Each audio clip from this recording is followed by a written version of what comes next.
Bismillahirrahmanirrahim. Assalamualaikum warahmatullahi wabarakatuh. Perkenalkan, nama saya Zal DM dari kelas PA21A dengan NIM 105731121021. Tujuan membuat video ini untuk tugas MIT Auditin 2. Langsung saja kita masuk di materinya.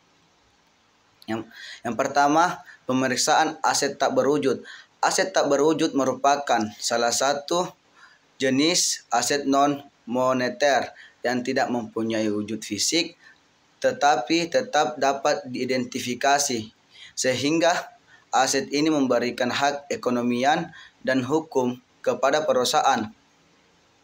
Pengukuran atas aset tidak berwujud dalam perusahaan diakui sebesar biaya awal perolehan aset tersebut. Perusahaan juga harus tetap mengakui pengeluaran yang terjadi atas aset tidak berwujud, kecuali pengukuran tersebut merupakan bagian dari biaya perolehan aset lainnya yang memenuhi kriteria pengakuan dalam SAK atau ETAP.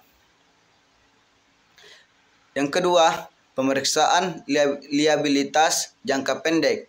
Nah, yang di sini dimaksud pemeriksaan liabilitas jangka pendek adalah liabilitas perusahaan debitur kepada pihak ketiga yang jatuh tempo atau harus dilunasi dalam jangka waktu kurang atau sama dengan 1 tahun. Dalam satu siklus operasi normal, perusahaan biasanya dengan menggunakan aset lancar perusahaan. Liabilitas menurut KKPK adalah utang entitas masa kini yang timbul dari peristiwa masa lalu di mana penyelesaiannya akan mengakibatkan harus kas keluar dari sumber daya entitas yang mengandung manfaat ekonomi. Selanjutnya, adapun contoh dari liabilitas jangka pendek yaitu sebagai berikut. Yang pertama itu ada utang usaha, atau yang kedua ada yang namanya pinjaman dari bank, yang ketiga itu utang wesel, yang keempat utang pajak.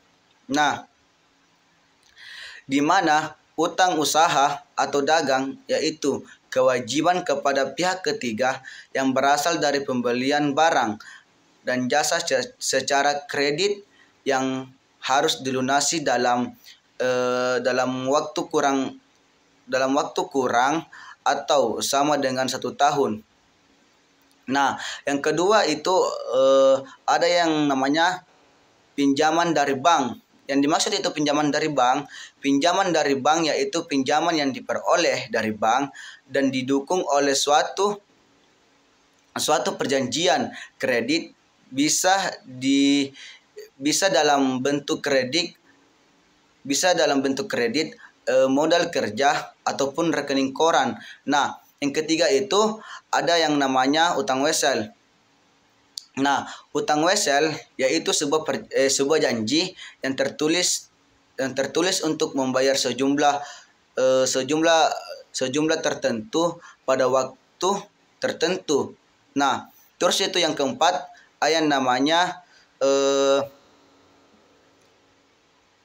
namanya utang pajak. Nah, di mana utang pajak dapat digolongkan sebagai liabilitas jangka pendek. Kenapa? Karena pembayaran dilakukan kurang dari 1 periode akuntansi atau dalam 12 bulan. Nah, selanjutnya itu yang kelima ada yang namanya hutang dividen. Nah, hutang dividen yang dimana suatu entitas akan membagikan dividen berdasarkan keputusan dari RUPS atau RUPS, Rapat Umum Pemegang Saham.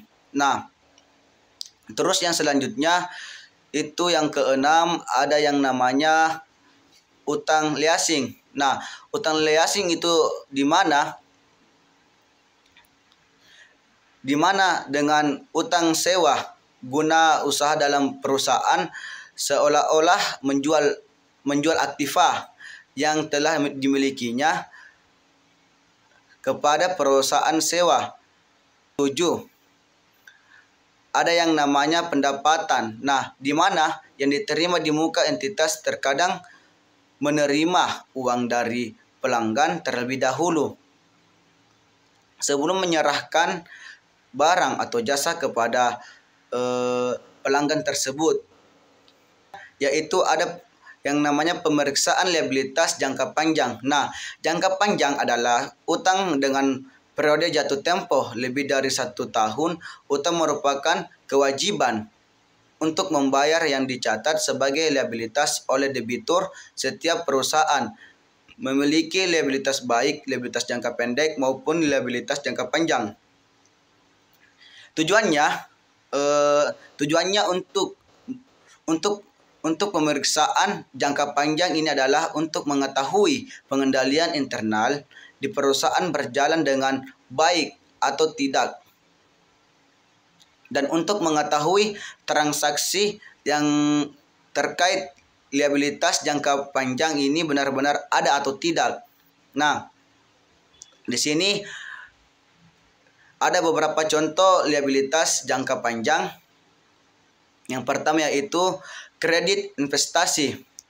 Kredit investasi yaitu pinjaman dari bank atau lembaga keuangan, bukan bank yang digunakan untuk pembelian aset kecuali tanah.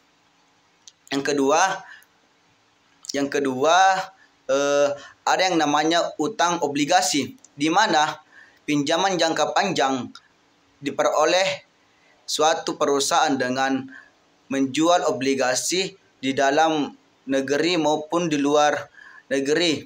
Nah, yang ketiga itu ada yang namanya wesel. Wesel bayar yang jatuh temponya lebih dari 1 tahun, yaitu suatu pernyataan tertulis dari debitur bahwa ia berjanji untuk membayar sejumlah tertentu pada tanggal tertentu, memperhitungkan tingkat bunga tertentu. Yang keempat ada namanya utang. Nah, di mana utang kepada pemegang saham atau perusahaan induk atau perusahaan afiliasi, yaitu biasanya diberikan untuk membantu perusahaan, anak perusahaan atau perusahaan afiliasi yang baru mulai beroperasi dan membutuhkan pinjaman. Nah, yang kelima ada namanya hutang subordinasi, yang dimana hutang dari pemegang saham atau perusahaan induk. Nah, next yang keenam yaitu ada hutang dalam rangka sewa guna, di mana hutang yang diperoleh dalam perusahaan ke asing untuk pembelian aset tetap dan biasanya dicicil dalam jangka panjang. Selanjutnya itu ada yang namanya pemeriksaan ekuitas secara umum. Ekuitas atau modal merupakan hak pemilik atas aktiva perusahaan yang merupakan kekayaan bersih. Jumlah aktiva dikurangi kewajiban. Nah, di mana komponen ekuitas dalam waktu perusahaan berbeda-beda sesuai bentuk perusahaan itu sendiri. Pada perusahaan perseorangan hanya dapat satu komponen ekuitas yaitu modal pemilik, sedangkan dalam bentuk perusahaan persekutuan komponen ekuitas terdiri dari modal masing-masing sekutu. Adapun karakteristik yang penting untuk diketahui oleh seorang auditor adalah sifat volume transaksi yang rendah namun memiliki nilai yang material. Next, pemeriksaan atas perkiraan laba rugi menurut PSAK nomor 1 revisi 2009. Laporan keuangan adalah suatu penyajian terstruktur dari posisi keuangan dan kinerja keuangan suatu entitas. Adapun tujuan laporan keuangan untuk memberikan informasi mengenai posisi keuangan, kinerja keuangan, dan arus kas entitas yang bermanfaat bagi sebagian besar kalangan pengguna laporan keuangan dalam pembuatan keputusan ekonomi. Di sini ada 3 pemeriksaan perkiraan laba rugi yang memiliki tujuan. Yang pertama itu untuk mengetahui apakah terdapat internal control yang baik atas pendapatan dan beban termasuk apakah perusahaan menggunakan accrual basic untuk mencatat pendapatan maupun beban. Nah, yang kedua untuk memeriksa apakah terdapat fluktuasi yang besar dalam perkiraan pendapatan dan beban jika dibandingkan dengan tahun sebelumnya maupun jika dibandingkan bulan per bulan atau jika dibandingkan dengan anggaran pendapatan dan beban yang dan yang ketiga untuk memeriksa apakah pendapatan dan beban telah dilaporkan sesuai dengan standar akuntansi keuangan atau biasa disebut ETAP, PSAK, IFRS. Nah, selanjutnya di sini pemeriksaan subsequent event. Dalam penyelesaian pemeriksaan subsequent event adalah peristiwa atau transaksi yang terjadi setelah tanggal laporan posisi keuangan, biasa disebut dengan neraca.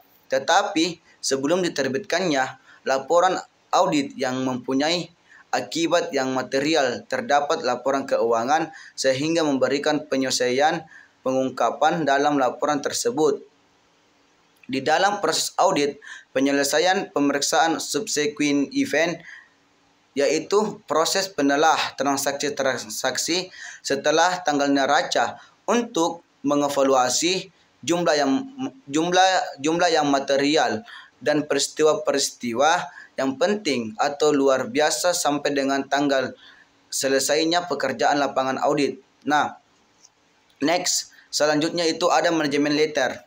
Nah, manajemen letter adalah suatu surat yang dibuat oleh kantor akuntan publik ditujukan untuk manajemen perusahaan yang diperiksa laporan keuangan di audit yang isinya memberitahukan kelemahan dari pengendalian internal perusahaan yang ditemukan selama pelaksanaan pemeriksaan disertai dengan saran-saran perbaikan dari KAP dalam menjalankan kegiatan usahanya. Kantor akuntan publik tidak diperbolehkan mengiklankan kantornya atau jasa yang diberikan kantornya, karena jika hal tersebut dilakukan berarti kantor akuntan publik tersebut melanggar aturan etika kompartemen akuntan publik. Tujuan dari manajemen letter yang dimaksud untuk memberikan rekomendasi akuntan publik untuk memperbaiki usaha klien. Manajemen data bermanfaat bagi perusahaan yang diaudit. Baik, itulah hasil meet kami. Apabila ada kesalahan mohon dimaafkan karena kesalahan datanya dari saya pribadi dan kebenaran datanya dari Allah Subhanahu wa taala. Billahi fisabilil haq fastabiqul khairat. Assalamualaikum warahmatullahi wabarakatuh.